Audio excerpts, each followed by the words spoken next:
Hello everyone, welcome back. Please comment, subscribe, folks. Comment, subscribe, like the videos.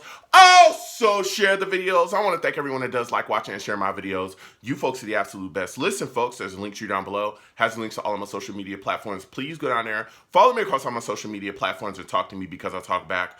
Also down there as well as links to all of my YouTube pages. Please go down there, subscribe to all my YouTube pages, and turn on your notifications so when I post content, you folks will be in the know. Listen, folks, Friday at 7 p.m. Eastern, we'll be talking Jets, okay?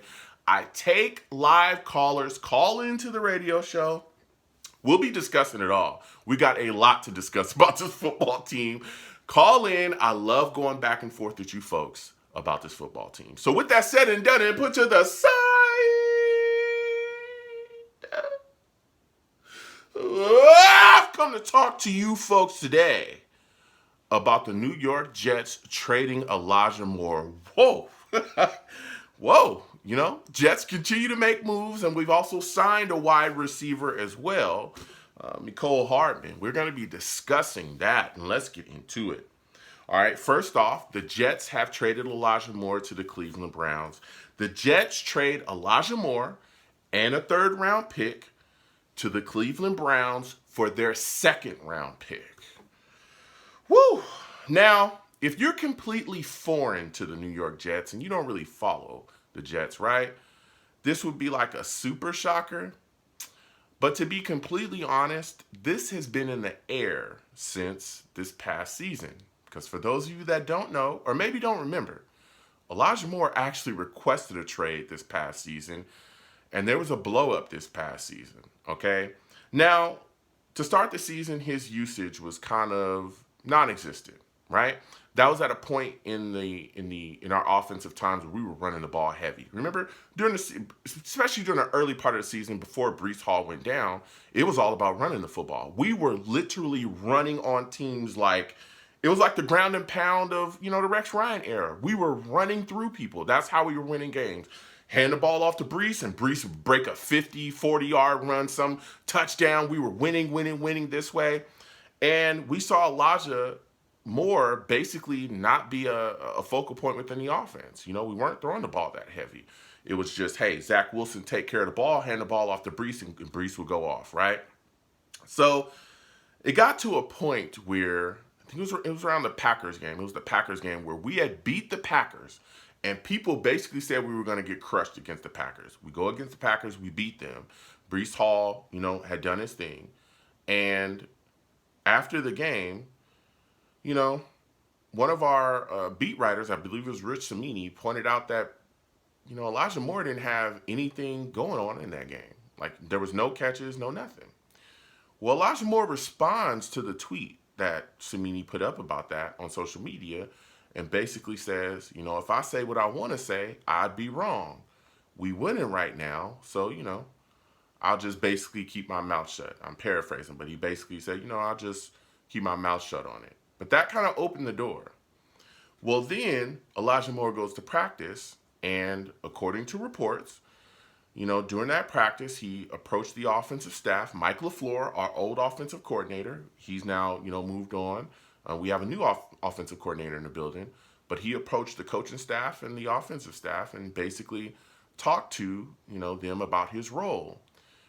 Had a heated exchange of words with Mike LaFleur. At that time, he was our offensive coordinator. Had a heated exchange with Mike LaFleur, cursed at Mike LaFleur, told him that he sucked. And, that exchange ended up kind of blowing up a bit, and they sent Elijah Moore home. Well, Elijah Moore goes home. He then demands a trade, within the Jets facility, and then publicly talks about how he wants to be traded as well on social media.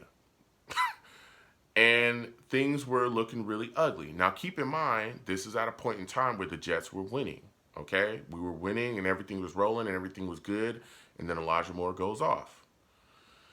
You had a lot of people, getting all over Elijah Moore about this. And, of course, you even had Jets players that were tweeting at the time as well that were kind of subtweeting about, hey, bruh, you're being selfish right now. Okay, your numbers are not looking the way you want them to look. You're not getting the ball as much. But there was a lot of guys on the team that weren't getting the ball, like CJ Uzama.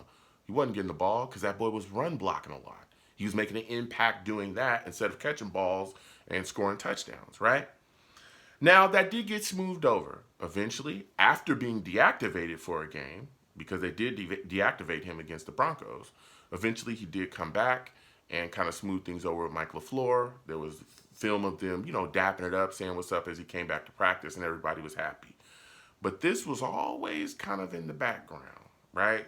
About this situation with Elijah Moore and him requesting a trade. And so the New York Jets have executed this trade, and he moves on to Cleveland, and we get that second round pick. But we also signed Mecole Hardman. Now, this came before the trade. And when I heard this, I was ramping up, and I thought to myself, man, Mecole Hardman, he does the exact same thing Elijah Moore does. That's the first thing I thought. Whoa, wait a minute. Mecole Hardman and Elijah Moore kind of do the same thing. And let me tell you something. Mecole Hardman is a sneaky good signing. This is a good receiver, man. He's a good wide receiver. He gives the Jets a real vertical threat here, and he does a lot of the same things that Elijah Moore. That Weapon X stuff that you can do within this offense, he can do it. We talking jet sweep. We talking about being moved around from the slot all over the place. Listen, 2021, go back and look at the Kansas City Chiefs. He was on that squad. That boy had a big hand within the offense. He had over 600 yards that year, and he was really cooking at times, right? Now, this past season, that wide receiver room was a little crowded there, and he couldn't get the same kind of momentum this past season. But man, Mecole Hardman can get it done. So he's coming in, and that's going to help our wide receiver core. But this trade of Elijah Moore now kind of opens some question marks and some doors for the Jets, right? Now, of course, the Cleveland Browns get him, speedy guy. I wish Elijah Moore all the success out there with the Browns. He's going to have Deshaun Watson that's going to be throwing him the ball. They have a host of other weapons out there in Cleveland. But then you look at the Jets wide receiver core now, right? And you got Allen Lazard, Garrett Wilson, Corey Davis, who's currently still here, Mecole Hardman, and Mims. Those are like your top guys right now. Now, Mims also requested a trade. We'll see if he lasts. Because he requested a trade this past season. But start to wonder, does this open the door for Corey Davis to stay on this roster? You know what I'm saying? Because Elijah Moore is gone. You got Mecole Hardman.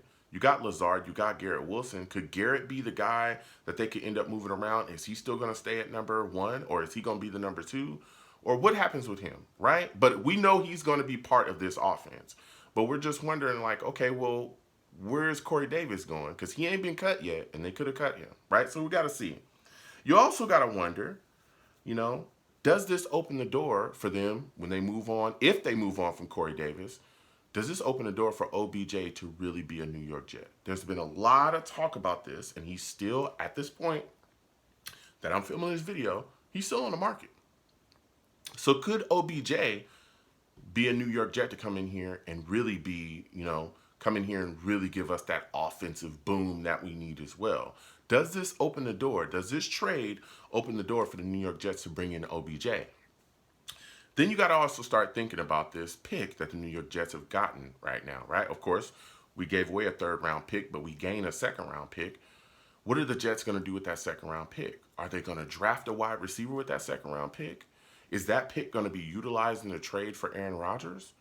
Or, are they going to utilize that pick and package it and possibly move back up into the first round and grab something?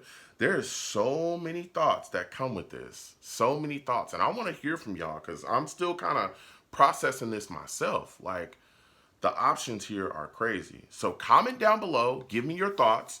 What are your thoughts about this trade? What are your thoughts about us signing Hardman? What are your thoughts about this second-round pick, this extra second-round pick that we gained?